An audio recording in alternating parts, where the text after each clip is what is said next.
அணுக்கிருத்தனாவுக்கு நீதி கேட்டு போராட்டம் நடத்தி கொண்டிருக்கிற போராட்டத்தினுடைய தலைவர் மரியாதைக்குரிய ராமகிருஷ்ணன் அவர்களே, இந்த போராட்டத்தில் கலந்து கொண்டு தன்னுடைய கண்டனங்களை தெரிவித்துக் கொண்டிருக்கக்கூடிய தோழமை இயக்கத்தில் இருக்கிற முற்போக்கு இயக்க கூட்டங்களுடைய பொறுப்பாளர்களே, பெரியவர்களே, உலகத்தில் எங்கும் இல்லாத வகையில் எல்லா நாடுகளிலும் பல்கலைக்கழகங்கள் இருக்கிறது, பணியாளர்கள் தேர்வு நடக்கிறது, மருத்துவ கூடங்கள் இருக்கிறது, நுழைவுத் தேர்வுகள் எல்லாம் இருக்கிறது. ஆனால் அங்கெங்கும் இல்லாத வகையில் தேர்வுக்காக தற்கொலை அளவிற்கு போகிற ஒரு அமலம் இந்தியாவில் மட்டுமே நடைபெற்றுக் கொண்டிருக்கிறது. அதானி மோடியினுடைய கூட்டு கார்ப்பரேட் நிறுவனங்கள் கொள்ளையடிப்பதற்காக அவங்களுடைய லாபங்களை எல்லாம் 10 மடங்காக உயர்த்துவதற்காக கொண்டு வரப்பட்ட தேர்வுதான் நீட் தேர்வு. இந்தியாவுடைய உச்சபட்ச அதிகாரம் இந்திய ஆட்சி குடிமைப்படி. அதை நடத்துவதற்கு கூட தனியான அரசு தேர்வாணையம் இருக்கிறது. பல்வேறு அரசு பணிகளை தேர்ந்தெடுப்பதற்கு அரசு தேர்வாணையங்கள் இருக்கிறது. அதிலிருந்து தனியாக பிரித்து எந்த தேர்வை எடுத்தால் லாபம் ஈட்ட முடியும் என்பதை சரியாக உணர்ந்து இன்றைக்கு நேஷனல் டெஸ்டிங் ஏஜென்சி என்கிற பெயரில் தனியாருக்கு கொடுத்திருக்கிற நிலைதான் இந்த தற்கொலைக்கு காரணம். ஏறக்குறைய 500க்கும் மேற்பட்ட மாணவர்கள் தற்கொலை செய்து கொண்டிருக்கிறார்கள். தமிழ்நாட்டிலே 50க்கும் மேற்பட்ட மாணவர்கள், தமிழ்நாட்டில் குறிப்பாக அனிதா தொடர் போராட்டங்களை நடத்தினார். அவர் உச்சநீதிமன்றத்திற்கு சென்றார்.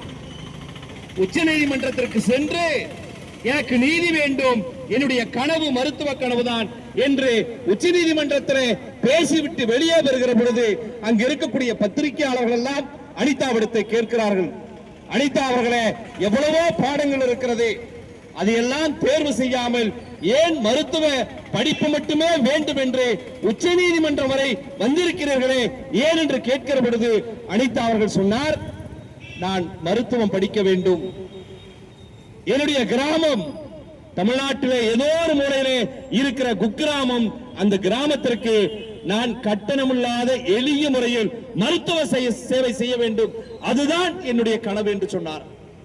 அதேதான் இன்றைக்கு அணுக்கிருத்தனாவுடைய வாட்ஸ்அப் செய்தியும் சொல்வது அதுதான். நான் சாதாரண ஏழை எளிய மக்களுக்கு சேவை செய்ய வேண்டும் என்று மருத்துவம் படிப்பதற்காக முடிவு செய்தேன்.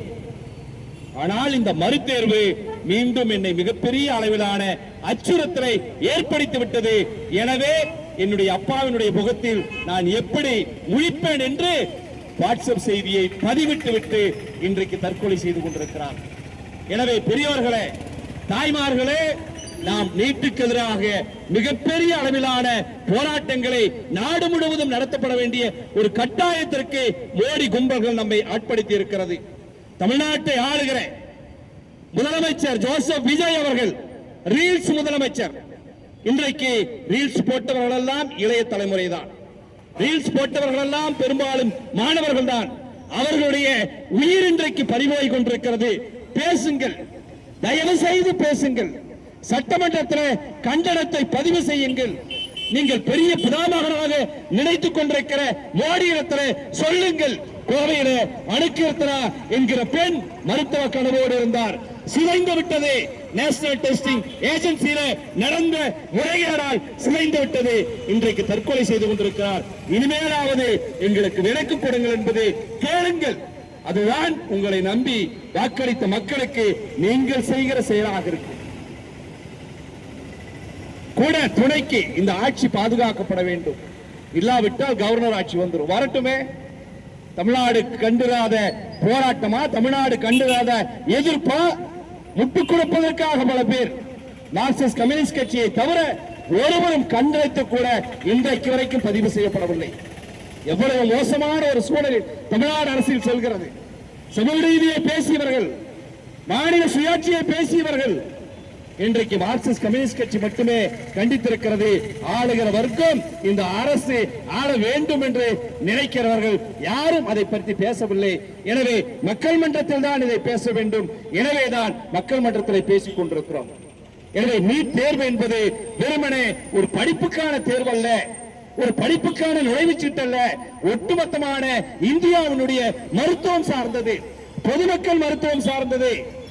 சாதாரண மருத்துவராக இருந்தால் அவர் அரசு மருத்துவமனையில சாதாரண முறையில மக்களை பார்க்க முடியும். நீட் தேர்வால் ஒருவர் செலவு செய்து இங்கே வந்தால் வேறு மாநிலத்தில் இருக்கிறவர்கள் தமிழ்நாட்டிற்கு வருவார்கள், படிப்பார்கள், மீண்டும் சென்று விடுவார்கள். அல்லது கார்பரேட் முதலாளிகளுடைய மகள்கள் வருவார்கள், அவர்கள் எல்லாம் போய் விடுவார்கள்.